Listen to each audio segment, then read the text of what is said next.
So, this is Mike, NoStressMike.com, part 2 on bad leadership. Myself, I try to set the goals and make sure everybody understands it, and then get out of their way. Let them make the decisions, let them do what they got to do, and they will tell me what it is they need to get a particular part of their piece that they got to get done. They will tell me what they need to do to get that done. Like I say, the Marines was known. They kind of make things happen, not necessarily the way everybody was expecting things to happen. And a good leader in the Marines will, you got food. We were hungry and you got food. I'm not going to ask you where you got it. So this type of stuff. In other words,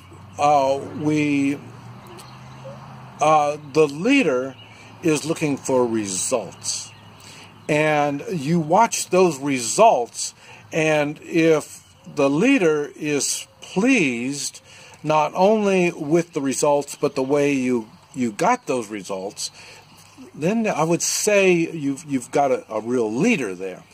When the leader stops you from getting the results that you absolutely have to have, and trying to get you to do something that you feel is not proper, man, I don't know if that would be a leader. Now, and like I say, we're right back to, just because he's got more rank, he's higher up on this chain, doesn't necessarily mean that they've got the leadership abilities. I saw this in the military. I have more problems with police than I do military people. Military people, I think they've seen some bad leadership, and so they're more open towards leadership, because, like I say, they've seen the bad stuff, and so they have something to relate to. And this is what's good about the three-man militia and the way I have it set up. If you find the leadership isn't responding properly to the goals that he's been intending, or he points this goal out, but it looks like there's so many stumbling blocks, I would say that's poor leadership.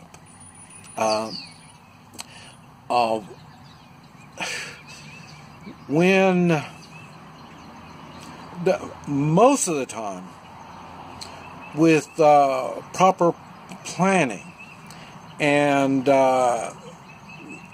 having something thought out, because plans are just kind of an outline, and so if they expect you to follow the plan, that's not a good thing. That's poor leadership, because the leadership doesn't realize that, hey, plans don't work like that. That's why you have plan A, plan B, plan C, plan D, right on down the line. And now, when also on leadership, when the leaders are concerned about their image, that's another sign of poor leadership. They should be concerned about you, not themselves. And they should be open to as many options as possible.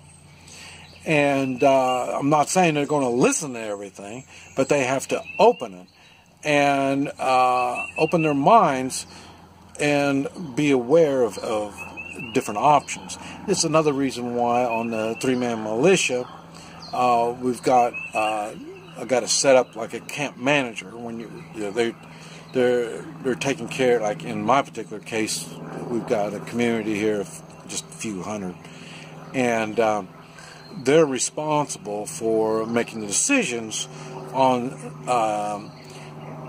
The goal is for us to be able to function. That's the first goal, and then, like I say, no matter what, and so you've got to be able to work with them to do this. And with the three-man, and it's not even a three, but I'm just using that as an example, because normally there's going to be more on the camp manager, because they're taking charge, but they don't see the whole spectrum. And we're just talking about just a few hundred. Can you imagine if it was a whole lot more than that? You know, it's going to be a little tough. And these are under emergency conditions. So the camp manager will be one of that three. Even your three-man militia, one of them is going to be the one that's really in charge.